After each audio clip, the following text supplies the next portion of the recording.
So now you got the questions, if it's all right for you to stream it on YouTube? Yeah. Yes. Fertig. And did you send me the YouTube link already? Did you, Jan? Hast du es ihr geschickt per Mail? Jan? Fabi, I send it to you. Yeah. Okay. Great. I'm gonna. Wait. Oh, now we are live already, but. Okay.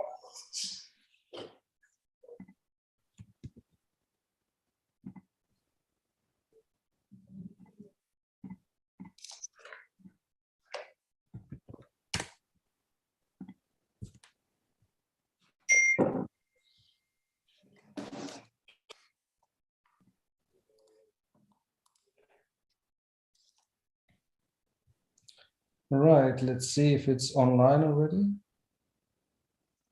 Yeah, we are. It's live. Very nice. So I think we'll start.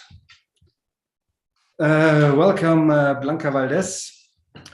Blanca Valdes graduated from the Universidad Católica de Chile and is currently doing a PhD at the Royal College of Art in London about the forestry industry in southern Chile, what I'm very interested in. She has been working with the office of Guillermo Acuña Arquitecturas Sociales for 5 years now and is currently an associate. During this time, the studio has been developing many projects in timber, mostly dwellings and hotels in remote areas of Chilean Patagonia in Latin and Central America. Welcome, Blanca. We're very much looking forward to your lecture. Thank you, Fabian, and thank you, Jan, and thank you for this really nice invitation. I'm so happy to be talking with you guys and talking about our projects, which are very, very, very far away from you right now, and also in a completely different climate, because you guys are in a heat wave, and now we're in like one sunny day between all these snowing days. So we've got the beautiful Andes, which are full of snow today. Yeah, so we're like literally from opposite parts of the world and climates right now. And so I think I'm going to go straight into the lecture. So the lecture that I'm doing is in representation, as Fabian said, of the office I'm working at, which is called Guillermo Acuña Arquitectos Asociados, where I'm associated with Guillermo Acuña and Agustina Jarpa. Okay, so recently we've been working on some projects in the south of Chile, as Fabian mentioned, and I'm going to be talking a little bit about the relationship we've been looking into from our projects and the idea of the vegetal, so as a concept. So I'm going to be showing you this project today called La Invernada, which is located in Curicó in the south of Chile, in the middle of a forest, a very, very beautiful forest in quite a high altitude. And so here, if you can see the first slide, I hope everyone can see it well. Here we've got this beautiful drawing called Tents by Duncan Grant, which shows these tents basically, which is the archetype that we're going to be looking at today, amidst this forest, which is, as the painting, as this painting shows, it's a forest that we can't really understand the forms of each individual tree, but we see this kind of mass of information kind of coming towards us and very abstract, you know, like what the eye sees is kind of, and all the senses that you feel when you're in the forest is that you don't understand it as a completely like, you don't understand it as like from its parts or from its like whole, you understand it from glimpses and you just kind of capture different things with different senses kind of thing. So that's the kind of idea that we're going to be talking about today. I wanted to ask you, Fabian, is the audio okay? Or is it a little bit echoey? Is it okay? It's okay. It's a little bit echoey, but it's okay. Otherwise, I can understand you very well. Just yeah? continue. Okay. Yeah. Okay, good. Okay, so in this lecture, I'm going to be talking about 5 points, like to describe this this project a little bit about how like we're thinking in the office right now. So here I'm going to read the first idea is the idea of the project and its approach to type and archetype, which I'm going to go into in a little bit. Then the drawing and geometry, like the line and surface that you need to be able to deal with this type and this archetype. And then the landscape, which is understood through like crystals and mirrors. All these are quite abstract, so we're going to go into them a little bit, but just to introduce it. And then the idea of the impermanence and regeneration and the vegetal beyond wood, which is the main material that we're working in the office. And then to finish, the beauty of the negative and the construction of silence. Okay, so let's go straight in. 1 second, let's see. There. So we're going to start with the idea of the project and its approach to type and archetype. So with this frontispiece that we're all quite, we all recognize, I'm sure, as architecture students and architecture professionals, we see a print that talks to us about the idea of living in the forest, and the forest seen as the first layer of protection. So when you're in a forest, it's the first kind of shelter that you need, you know, so you've got your clothes and you've got the forest, which kind of have the same role, really, you know, like you've got a house, but you've got this forest which kind of protects you from the rain, from the wind, from all the clemencies of the weather to some point, just in the same way as you've got your first layer of clothes, you know, so it's like that's the first kind of part of architecture you can understand, which is the parallel between landscape, like this macro scale, and the micro scale, which is the closest thing to you, which is your clothes and the wrapping around you. And here we see there's something that I wanted to introduce here, which is the idea of the difference between petrification, which we see down here, and the ruins of these stones of classical architectural elements. So petrification and putrefaction, which would be the opposite, which would be something that's more represented here in the forest, and which we understand in the forest, which is, so the main difference is if we've got petrification, it's something that becomes rigid and solid and kind of set in stone, literally. And then we've got putrefaction, which is a more mineral, I mean, if petrification can be associated to the mineral, putrefaction is more vegetal. So we've got putrefaction means like mold, which means kind of, I mean, everything kind of degrading and becoming decadent and becoming something else, you know? I don't know if you understand the Fabian and Jan, you can go like saying yes if you understand maybe a little bit of the differences, just to make it very clear. So what we're interested in the office recently is kind of the idea of the mineral, which would be this petrification, and then when the mineral morphs into the vegetal, which would be this putrefaction, and then when the vegetal becomes animal, which we can see in these beautiful illustrations from the Mandragora, which show like the morphing from something vegetal to something animal, you know. And so in the forest, we've got, because this project is located in the forest, and a lot of our projects recently are in the forest. And so in the forest, we've got quite a beautiful scenario where we've got this ecology made up of the mineral, which is the subground, which is what gives the vegetal its different minerals to be able to grow and to be able to have this nutrients, and then the animal. So we've got like the mineral, the vegetal, and the animal all kind of mixing together. So now with that, I wanted to introduce the idea of the archetype and the type, which would be, as Goethe says, kind of the archetype is kind of the ideal, you know, what we kind of aim towards. And the type is like the genetic code, like the genes and the genesis, like what we're allowed, what pushes us towards that goal, but which contains all the information, you know, so everything that we need to attain that kind of archetype or to go towards it, which is never perfect, because the idea of the archetype is that it is an ideal. So it's like something that we strive towards, or the type would strive towards, or it would be its guide. But it takes on different forms. So depending on the like external factors and the internal factors of this like code that we've got, we strive towards that, but it's always an imperfect or a kind of something that takes on its own particular form, you know? So in this case, as I introduced at the beginning, we've got the idea of the archetype of the tent, which is one way to inhabit the forest, which is the way that we chose for this particular project. which is, so to talk a little bit about the archetype of the tent, which is kind of what our type, which is La Invernada, which is this project, is striving towards.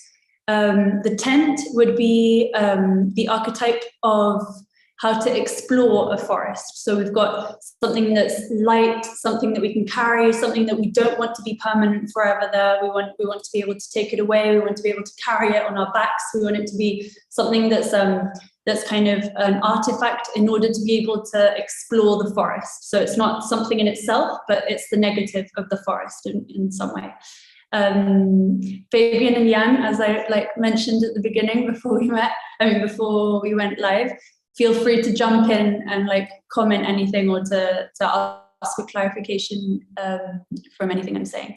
So in this image, we see the first image on the right. That's the image of La Invernada from above. So this is the project that we've got from above, and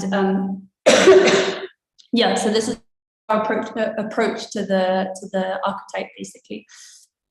And so drawing and geometry, line and surface. So here we wanted to explain that this archetype and this type, basically, that we've chosen to, this archetype that we chose for this project, which is the tent, and this form, they go with a specific kind of code of representation, which in this case is based on line and and so here I wanted to show two examples of quite typical, famous projects that are very much conditioned by the way of representation. So I wanted to show a little bit about, how we're representing this project.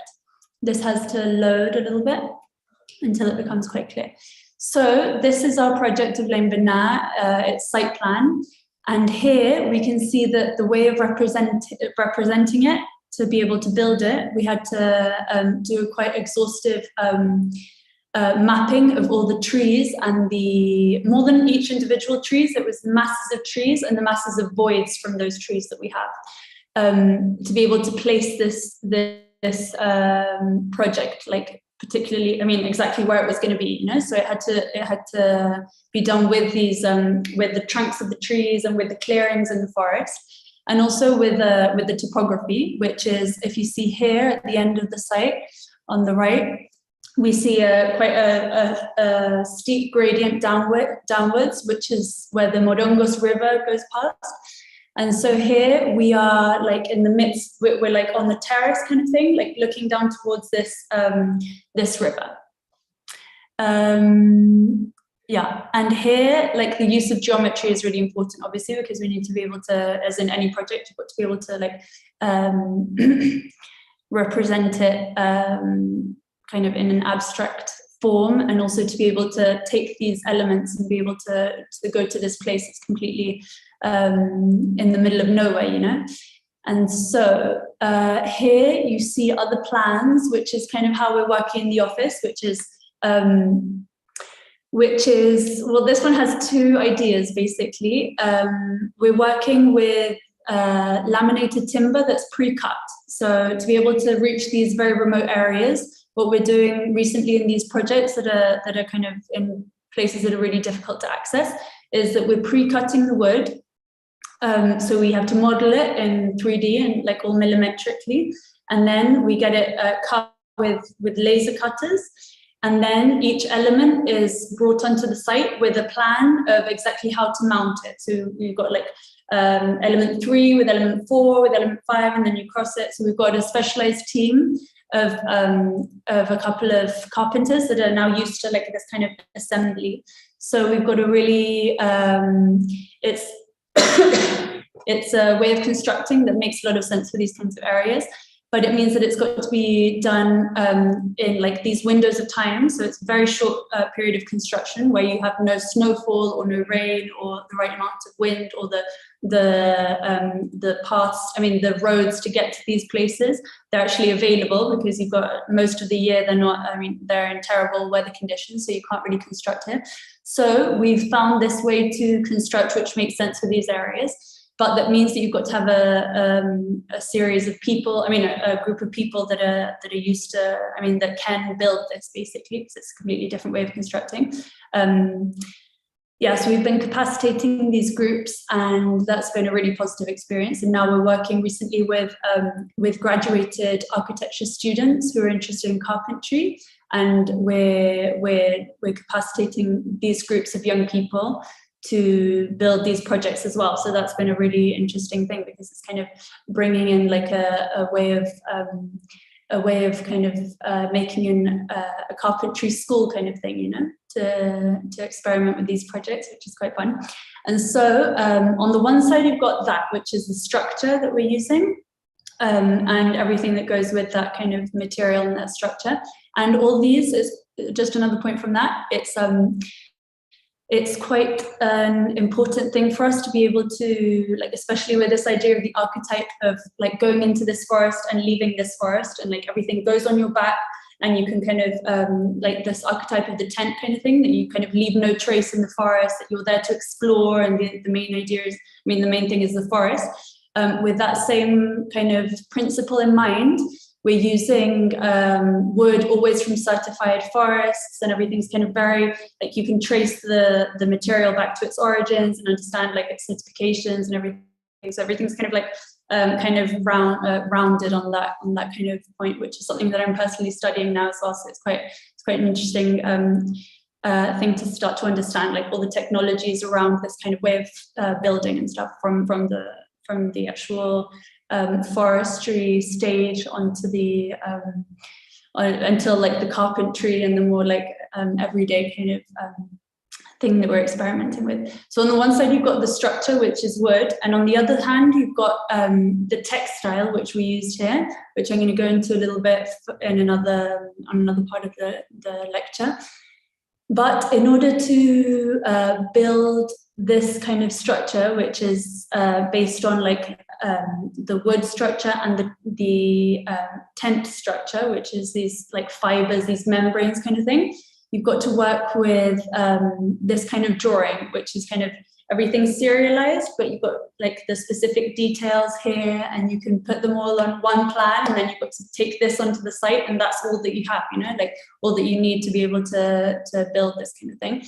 And yeah, so working with plans that kind of come from the textile industry and the old ways of making clothes that they used to have like all around the world, but especially in Chile, you've got this beautiful old magazine that's called the Burda, which is kind of from the 50s and 60s, which the housewives used to like have as a Bible kind of thing, because you had all these in a very small space of like sheet, you have different sizes of clothes, you know, so you've got the skirt, you've got the trousers, everything kind of mounted on top in these beautiful like lines with different colors or different like codes, so you're able to have a lot of information on one sheet. I don't know if that's like understandable what I'm saying, but not really. Okay, I'm going to say it really. I'm going to try and say it again. So basically, with this kind of plan, you've got a lot of different scales and a lot of different like information on one plan, which is something that's like you need it for efficiency in building in this kind of place, and also yeah, and these different things. But that's taken from the textile industry, which is something that's kind of done this really well, basically. So here at the bottom, if you see, you've got like the different windows that we have, like all the plans of the windows, and then here on top you've got the plan for the membrane, and here you've got the different details on top. Okay, and here you've got another plan which is loading now. So here again, you see like all these plans kind of like superimposed onto one, which is like a way that you need to be able to build this kind of thing. So here we see the actual building, like when the dusk falls and it becomes kind of like a lamp, you know, so it's kind of like lit from the inside, and all these membranes that you can see here that we saw in the plans before, and the structure, so you see all the kind of layers of this building, and it's kind of illuminated from the inside, and it becomes a lamp. And that's possible because we're in the forest as well, because if it was in an urban area, of course you couldn't have this kind of transparent kind of space. And now we're going to talk a little bit about the crystals and mirrors. So, sorry. So here, so as we were saying at the beginning, kind of this, the archetype of this building, which is a tent, is within this forest, which is a landscape that you don't understand, like you can't understand at once, you know, you understand it through parts and you understand it through different kinds of ways of perceiving.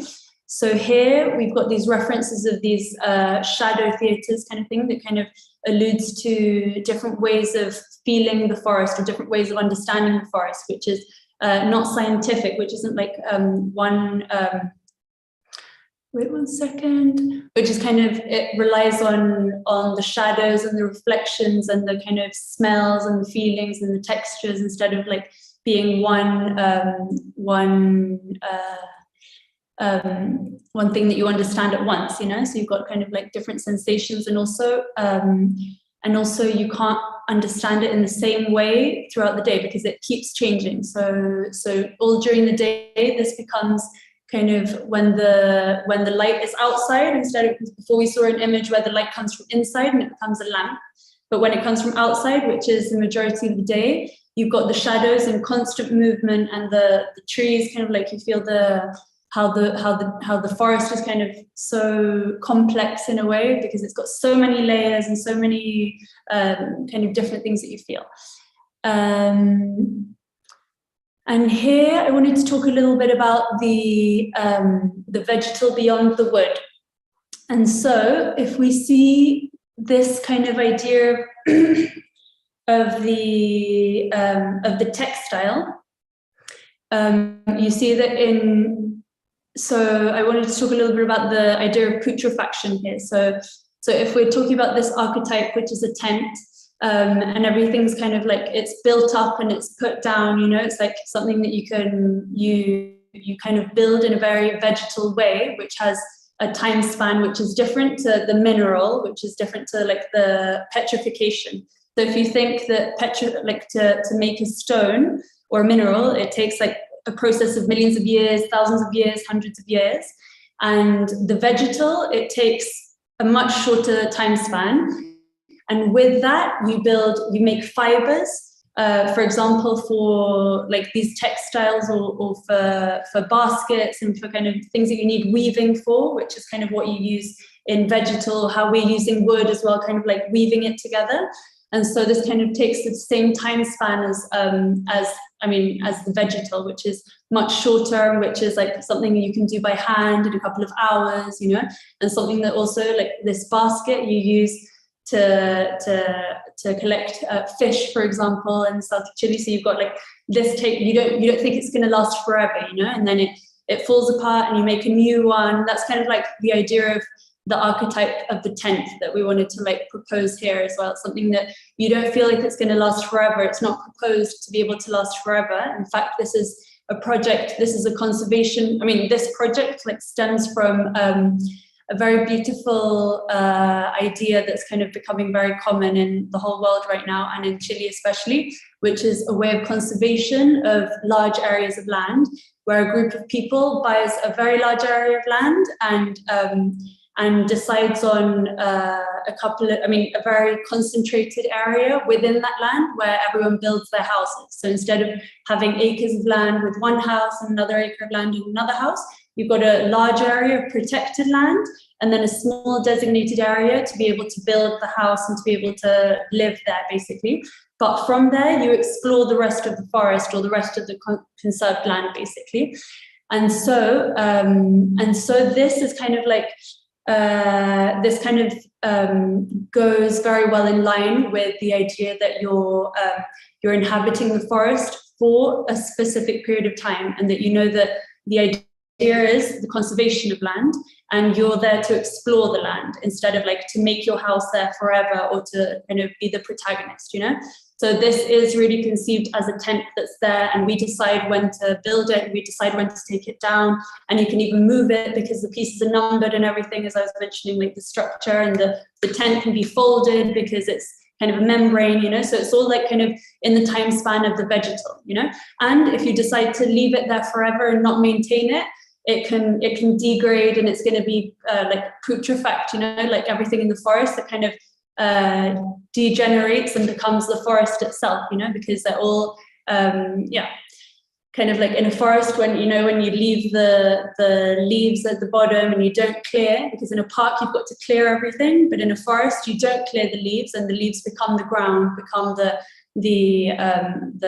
fungi, you know, it becomes part of the forest, and then it regenerates, and then it takes from the stones, the minerals, like everything it needs to grow again. So it's kind of in a constant kind of flux of this like regeneration and everything. So that's what I wanted to propose, like within the vegetal, beyond the wood, you know, like beyond the wood, it's like the idea of using wood. Yeah, that's one thing, but the idea of these textiles and this kind of like this, instead of the idea of petrification, which would be like the constant contrast, which is kind of the mineral that takes this other kind of longer time span to build, and this idea of the ruin, like the stone ruin that kind of is there forever, or is there for a nostalgic period of time that you can understand from generation to generation, that alludes kind of to different ways of doing things, that kind of this more romantic idea of the ruin. And here, the last point that we wanted to make, I mean, the last like theme we wanted to introduce here was the idea of the negative space, you know, seen as like, if we are in this place of exploration, which would be the forest, which would be this conserved land in Chile or wherever, you know, this like place that you're trying to look at, that would be the positive. And here we're building this like, as if it was a camera, you know, like we're not interested in the mechanics of the camera, but like what the camera like allows us to see, you know. And so with this idea of like the archetype that we chose, which is a tent, we're allowing ourselves to build this kind of silent structure, you know, like the kind of beauty of the negative space, seen as like as the artifact that allows us to see like beyond, basically, that allows us to see what our point of interest is, which is like to explore and understand, in this case, like the forest in its different parts. Here we've got a little detail which is of the different layers, just to explain something of the actual construction. So we've got the layer of the structure that we see here, which is kind of a woven structure made with this pre-cut wood, as I was saying. And then we've got these like textiles, these membranes that are different layers that have different functions. So we've got this transparent one on the inside, which goes just outside the structure, which is for the wind and the rain. But here we've got this exterior one, which we chose a gold color, because that's kind of what the leaves color are in autumn. So it kind of morphs into the forest. And this we call a sacrificial layer. So this is what kind of takes on the hooks and branches from the trees, and the like anything that might fall off. And that's kind of something that's in tensed, you know, and so it kind of things bounce off it. That's the idea. And yeah, we call it a sacrificial layer because it's kind of the first layer that deals with the clemencies of the weather in this kind of place that we're in, which obviously has a lot of movement, a constant movement.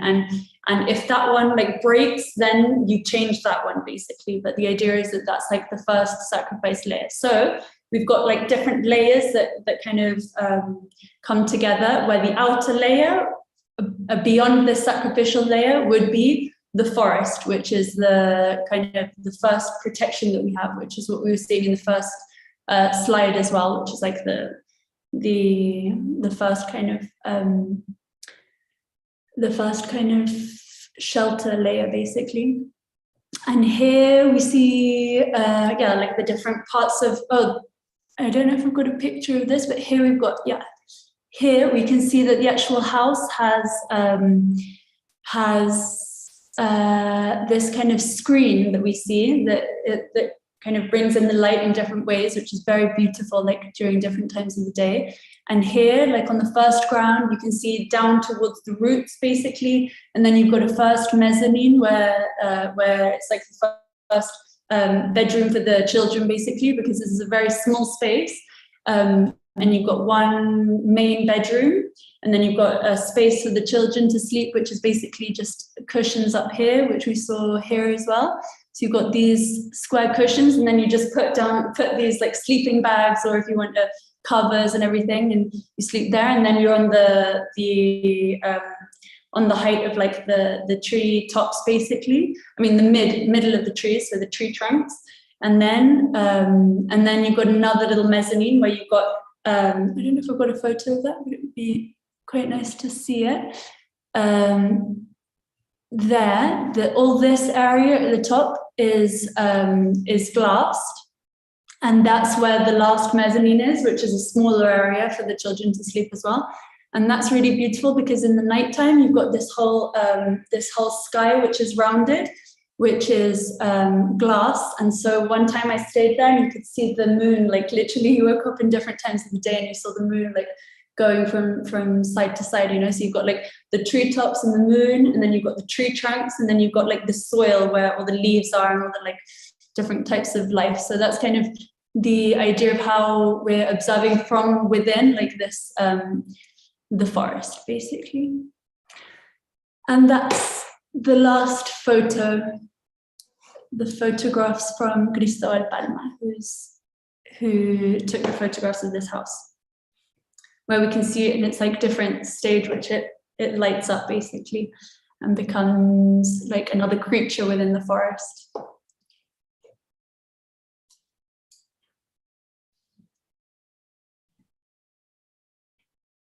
Yeah, thank you very much for this insight. I was just checking, we have a very small amount of people watching due to, I guess, to the summer time, and but we'll see if there are questions coming. But I would really love to know a little bit more about the conditions of these sort of projects. So if you say they're very temporary build and it's a very circular thinking, who, our first question would be who wants to build something like this? Is this a new concept of building and production and maybe representing architecture you do with the office now, or do you base these principles on all your projects, which are more or less all in remote areas? So are they all under the concept of temporarity built?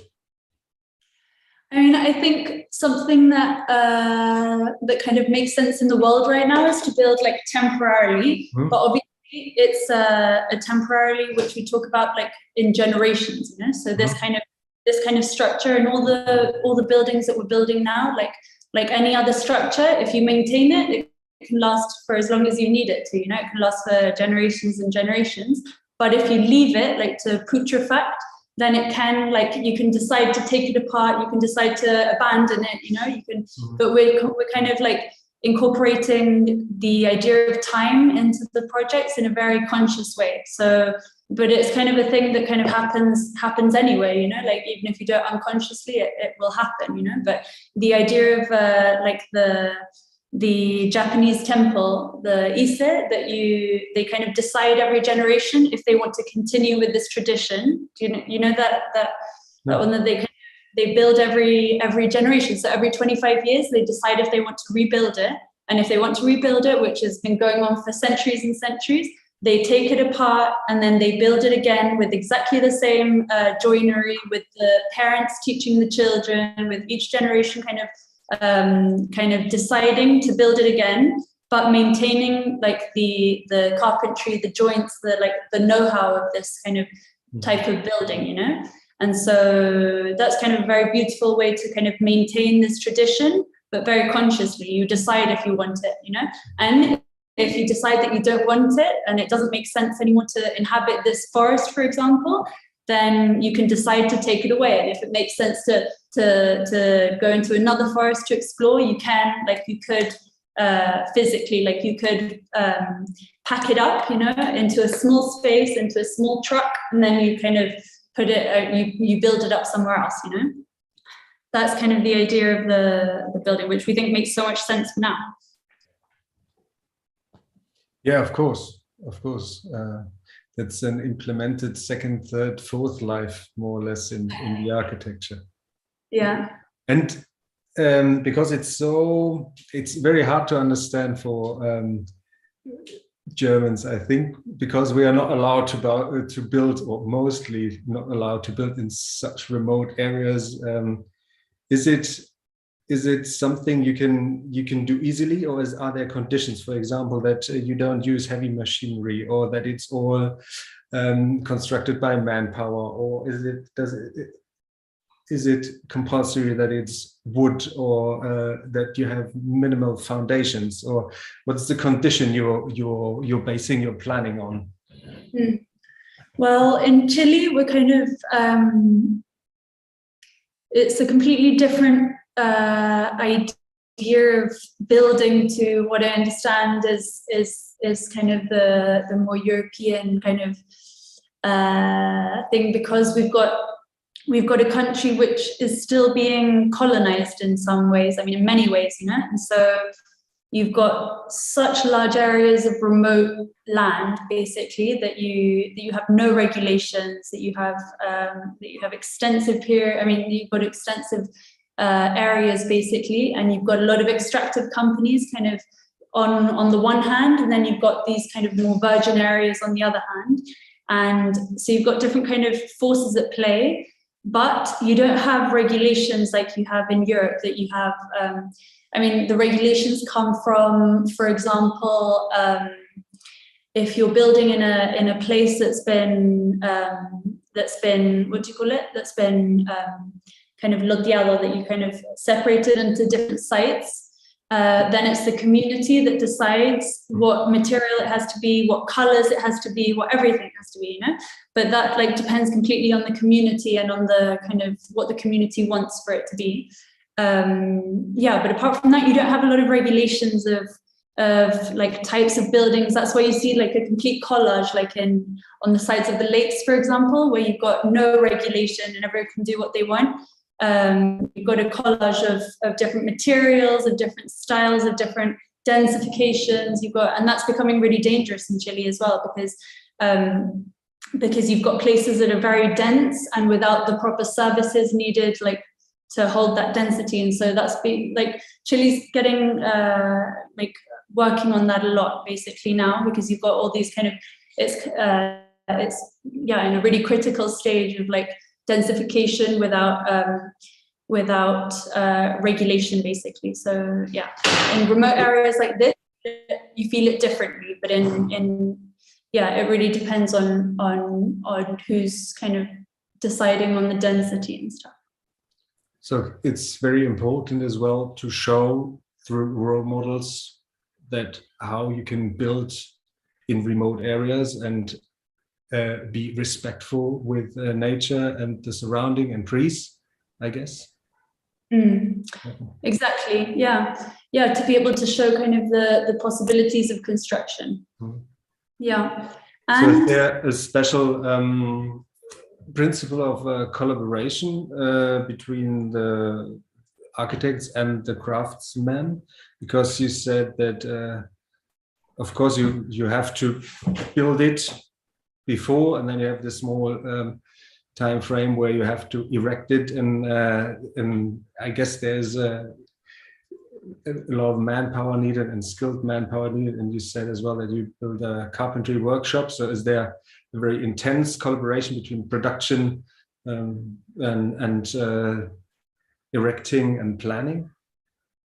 Yeah, definitely. You've got to, and especially you've got to have a lot of allies, You've got to be able to trust the people you're working with a lot, because these places, sometimes you're not allowed access because of the snow or something in months, and so you've got the carpenters working there and you can't reach them. So everything's got to be done by phone, So you've got to be able to make it simple enough. And that's, simple enough to be able to kind of give instructions or to talk about, to discuss the solutions to problems over the phone. You can't have a million plans like you have elsewhere in an urban area. You've got to you've got a real like scarcity of resources there. Yeah. So you've got to, we literally work on like with WhatsApp groups, we send images and we draw on top, you know, it's got to be, that's why geometry, I was saying that geometry and representation plays such an important role in this kind of project, you know, because you can't rely on like a million plans for every detail. You've got to have a series of details that's kind of repeated, and then you've got to have axes which are repeated every 3 meters or 6 meters. You can't have strange kind of dimensions and everything, because everything's got to be like in a very smooth line of communication, basically. So yeah, definitely, like you've got to have the like allies, and you've got to have people who you work with a lot and who understand the way these things are built and everything, because yeah, and that's why it's really interesting to be able to work with these groups of young people on this, because you feel like they've got like very quick solutions at the same time, and you can kind of teach them, but you're building kind of groups of manpower, as you say, like very I don't know, very people who are really, really conscious of what they're doing, kind of like in a very material way. Because we realized that like leaving architecture school, you don't have a lot of you haven't had a lot of instances of actually working on site and building in materials that you understand, like their weight, and you don't really have a lot of experience with the construction industry or the construction like actual work. So that's why it's like really good to be able to leave school and to be able to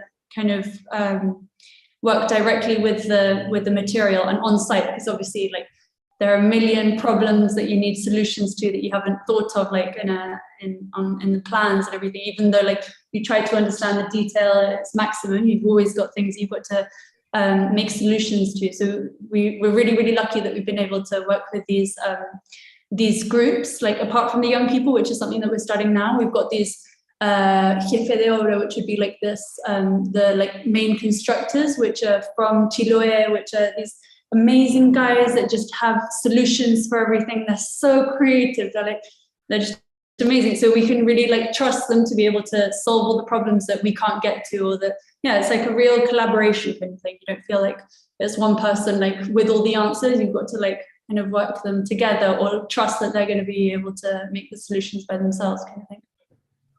And you build these projects with the classical relationship between architects and clients, or how does it work in Chile? Because you have this kind of abstract and really romantic approach to this project, and then you build this with this group of young people, and I can imagine that it's not that easy to convince a client to join this journey. Mm-hmm. Well, how does it work? Well, I think you've got different kind of clients, like everything in the world. You've got like different kinds of people for different kinds of projects. So we're really lucky that with this first project that we're starting to build with this group of young people, we've got clients that are very excited about this as well, you know, because they know that I mean, they're kind of in this experiment with us, kind of thing. So we're really lucky with that. But obviously you've got other projects that are different kinds of clients that you've got to go through a more traditional kind of way of working with a more traditional group of people and constructors and everything. So it's kind of like you've got to mold, you've got to kind of go with the flow of the kind of nature of the client as well, the client relationship, you know. Yeah, but we're really lucky because people who we've been working with recently, all our clients are very like because it's been a really difficult time to construct, like you guys know, and everyone, all architects know, I think, but everywhere it's been really difficult to continue with projects like during the pandemic, because the workers don't go, or the workers have got COVID, or the prices go up and everything. It's been like really crazy. So especially in remote areas, because the materials, they don't get to the places, you know, like you don't get a lot of supply like you do in a normal time. And so, yeah, the clients, it's kind of like an ongoing relation. I mean, you've got to like kind of, like the relationship needs time and needs like a lot of constant molding kind of thing, which is something really interesting that you learn like with, in times of like tension or stress. It's like when you get to know people best, you know, and it's like, that's when the relationships become kind of interesting, because then you all think of new ideas, or kind of like, okay, how can we solve this kind of problem, you know? And that's really where like this idea of the carpentry workshop and this kind of idea for this kind of school of architects, carpenter architects, kind of came from, you know, like this idea of like this time of complete like crisis in the supply chain kind of thing, like from manpower to like supplies, kind of like how can we bring, like what do we have that kind of can work for everyone, you know? But like, yeah, you've got to become creative in those like difficult times. So you're trying to source your material mostly locally, or is it that you try to, for example, the laminated timber won't be cut directly at the spot, I guess, but yeah. Well, we're doing two things right now. One of them is laminated timber, which is what we used for this project, which is cut in a place called Temuco, which is kind of in the center of Chile, like south center of Chile, and it's a really good Spanish company that came to build. I mean, to with this technology of like cutting with CNC and everything, their wood, and they, as they're in the south of Chile, they can bring the like the elements wherever. So they've got like everything sorted with that. And now we're starting a new thing as well, which is building with wood from demolition. So we've got these people who buy these old houses that are completely destroyed or completely kind of or have to be taken down because of something, or were just like sold to be kind of taken down for something else to be built. And they sell us the wood, and it's beautiful wood from kind of very old forests and kind of sections that you don't find anymore, and everything like cut by hand and stuff. And so we use that wood now. We're starting to do that as well with a couple of projects where we're using that wood so you've got to understand every piece of wood. I mean, you've got to like catalog all the pieces of wood that are existing, and then you use those for the new projects kind of thing, which is really fun as well, because then you've got like another kind of history of that wood, you know? It's like, yeah. Whereas in the forestry industry, you understand exactly where the wood comes from, because you understand how it grows or like where it grew. Here it's like you can also map it, you know, and it's got another completely different history, but it's a really nice history as well. Yeah, that would suit very well to this idea of multi-layering and multi-senses of designing and building. What I think is very interesting, because it's in our studio we're trying to work exactly on this let's say game, more or less, between designing atmosphere and detailing. So we're always going in circles. So how does it appear to be? What's the atmosphere you want to generate, and how would the detail fit in the intersections, and what does the material to it? So we're more or less going in circles with our students, and I think that's a very nice example to see where or how this, you said it in your lecture, the senses of the forest, the wind, the snow, the smells, the humidity of the air always comes together in the architecture, which is as well multi-layered. And you have this idea of how you call the outer layer that reflects. The sacrifice layer. Yeah, the sacrifice layer. Yeah, that's a really nice idea of this atmospherical approach. I really like that, and I think that's what I wanted to ask. If you use material from the spot or reuse wood from old buildings, you even add more layers to this way of designing, what I really like. Exactly. No, and these old places that we went to where they're disassembling the wood that we use, they've literally got like the signs of the wood, like they mark it like number 3, number 4, you know. So you've got that layer of history as well, which is insane. Or like the other day I went to one of the places that they were dismantling the house, and a man came, like he was just wandering around the building, and we started talking. He was like, yeah, my dad built this house, you know, and he was like telling me about the old forest that they used to be there, where they cut the wood and then they put the wood in. They had to let it dry for 2 years, you know, like in a place next door, and then so it's like everything. I don't know. It's like such a nice tracing of the history kind of thing to be able to do. But it's true, like that adds kind of like an atmosphere that you like, a very sensual atmosphere, you know, that you can literally sense. Like that's really, really nice. Yeah.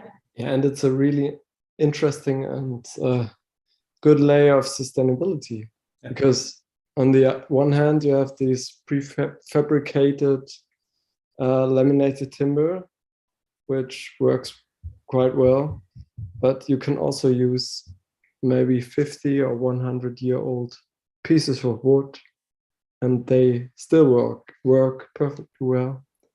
Exactly. Yeah. It's amazing how well they work, actually. You know, the roofs, the tiles on the roofs in Chile, we use tiles, like typical wooden tiles that we use are from alirse wood. I don't know how to translate alirse, but it's this really, really oily material, which makes it really good for kind of exterior like roofing. And yeah, and if you imagine, it's literally 100-year-old wood. I mean, it's been on the roof for 100 years, and then you take off the moss a little bit, and then you can use it again. Like, and it's easy. I mean, it's completely ready to use again, exactly how it is, you know. Like, and if you want to make it look new, you just take off the outer layer. Like, you take off 2 millimeters, and then you're ready to use it for another 100 years. You know, it's insane. Because it's kind of wood that's so oily that it's maintained through anything, basically. Like you don't ever need to. That's kind of petrified in a way, you know, which is the opposite. I have one question from the audience. They're asking: is it already planned to move the building to another location someday, or is it not yet? No. That one's still holding on tight. Because it's. Yeah, they're still exploring the forest there. Yeah.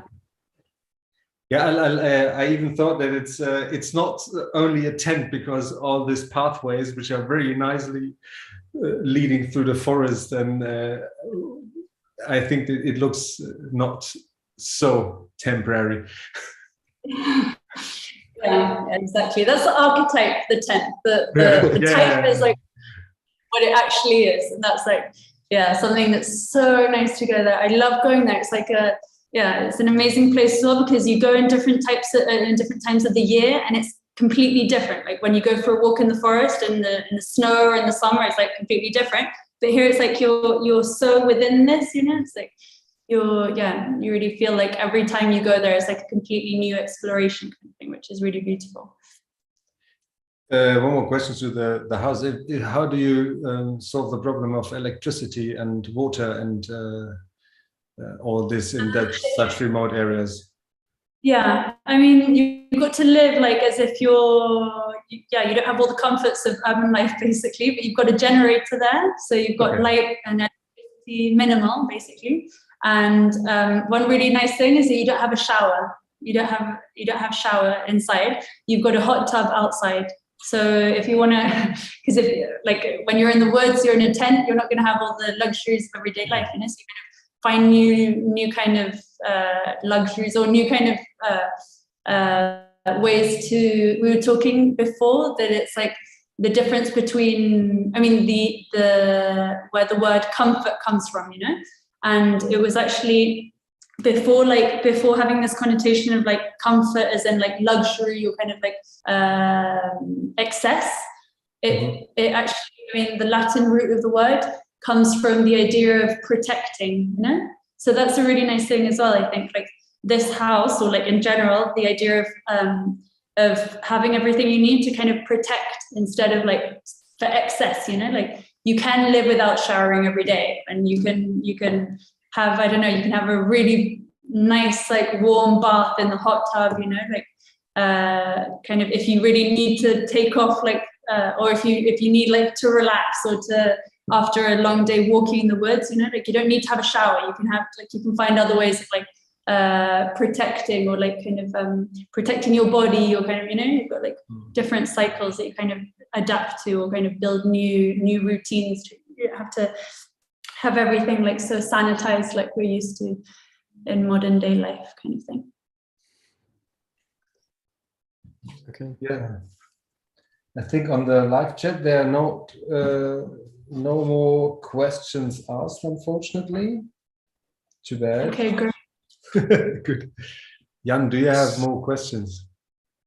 I was just wondering about the second building or tent on the site plan, but maybe that's, is there a second house next to it? Or was it? Oh, I'm sorry for that. Let's see.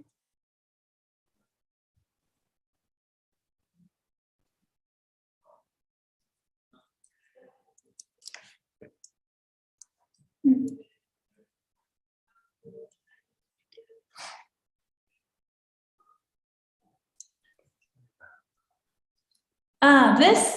Yeah. That's the little generator house. Okay. And it's a little place to do barbecues and stuff. So it's a little roof that you've got the generator and everything. There's kind of service house, you know. Okay. So you've got if you want to do a barbecue or something and it's raining, then you go there, and it's kind of a place to be outside but inside, kind of thing, like with everything. And yeah, because the generator as well, you don't want it to be really close to the house because it has a certain movement and stuff and a little bit of a buzz, you know. So you want to have it far. Yeah. Okay. Yeah, so that's like a little service kind of backup area. Yeah, and here, if you see here, I don't know if you see my mouse, but you've got the hot tub.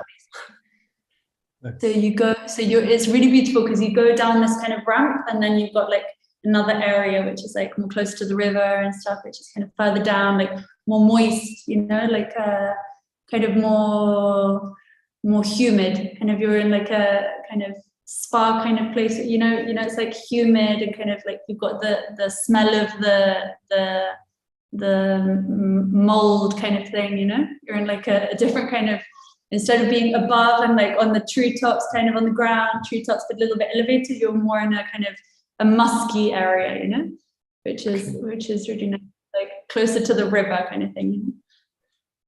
And now I remember one more question. I said in the introduction that I'm interested in your PhD about the forestry industry in southern Chile. That would interest me, what you're researching on or what you're working on. Because I think in this natural forests or woods, the forestry industry is maybe a complicated partner to work with. Yeah, I think, well, it's like, it stems from this idea of what we're doing in the office kind of thing, like to understand the roots of the wood, you know, like, because Chile, Chile is like, the main economy of Chile is copper, as you might know, but the second industry is the forestry industry, and it's a very, very important industry, like globally. And so, yeah, so we're working on these projects where we understand like the history of, I mean, not only the history of the wood, but like the path of the wood, you know, like where it actually comes from, what are the regulations to kind of make it sustainable forestry and everything. Yeah, so I wanted to understand like what's the kind of the global picture a little bit, but it's a huge like subject to go into kind of thing, like. Yeah, so I'm trying to, right now, I'm just at the beginning of my studies. I'm just 1 year in, so I'm still kind of putting the pieces of the puzzle together kind of thing.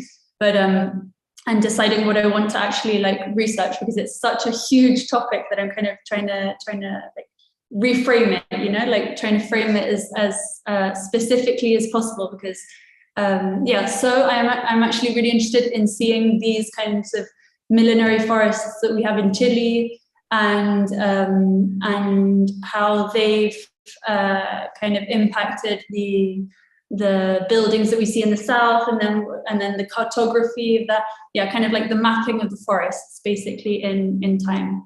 Yeah, but it's a subject that I don't have that much clarity on right now, because Okay. So we have to invite you for a lecture in about 3 or 4 years on this topic. Sorry? Yeah. So we have to invite you to a lecture in 3 or 4 years on your PhD then. Because I think that's very interesting, because we always have this romantic imagining that wood is so a natural material, and it will save our world by building with it. And then you have all this transportation path and the production of the wood and the chopping and the gluing, and all this is a huge industry. So I think that's can be very interesting to have the relationship between the industry and the forest in a country like Chile. I think it's super interesting. Definitely. Yeah, definitely. And especially because it's a very heated topic in Chile, because apart from all the things that you said that are like the implications, you've got these huge areas of land which are millenary forests, which are full of ecosystems and like life basically, and they're all replaced by these kind of monoculture, one or two trees, and very quick to burn. No life basically in them. But it's I mean, it's got its ups and downs and everything, but it's quite interesting to see how they're certified, you know, because they're all international certifications, and so you've got to have good relationships with the indigenous people. So it's like very, very complex, but it's such an interesting world, because you as you say, it's like full of preconceptions. You're like, oh yeah, wood is kind of like an innocent material and it's natural and it grows, and then you've got like a million layers behind it. But there are a lot of people doing really interesting studies on it. But I want to focus more on the representation of the actual wooden fibers right now, like starting from very material things, you know, so the mappings of the forests, like, and how they relate in scales, you know. So you've got like, if you take a picture like of, 10 centimeters by 10 centimeters, you've got like all the moss and the leaves and the kind of different colors. And then you take a huge satellite picture and you've got exactly the same colors, exactly the same movements, you know, like the rivers and it's like, there are so many parallels between the scales, and that's what I'm kind of looking at now, kind of a very visual approach to this huge subject, you know? Yeah, so kind of very visual and photography kind of thing for now. Yeah, tell us when you're done. I will. I'll tell you when I've got some clarity. Nice. Right, I think if you... there are no more questions coming in, so I think we came to an end. So thank you very much for your lecture, for your input to our studio. You have the link to the YouTube video. We'll keep it on our studio site so you can have a look on it and promote it. It was very interesting. Thank you very much. Thank you so much, Fabian and Jan. It was so nice to talk. Coming. Yeah, really lovely. And good luck with your studio, and good luck to all your students. Thank you very much. Thank you very much. Bye. Bye-bye. So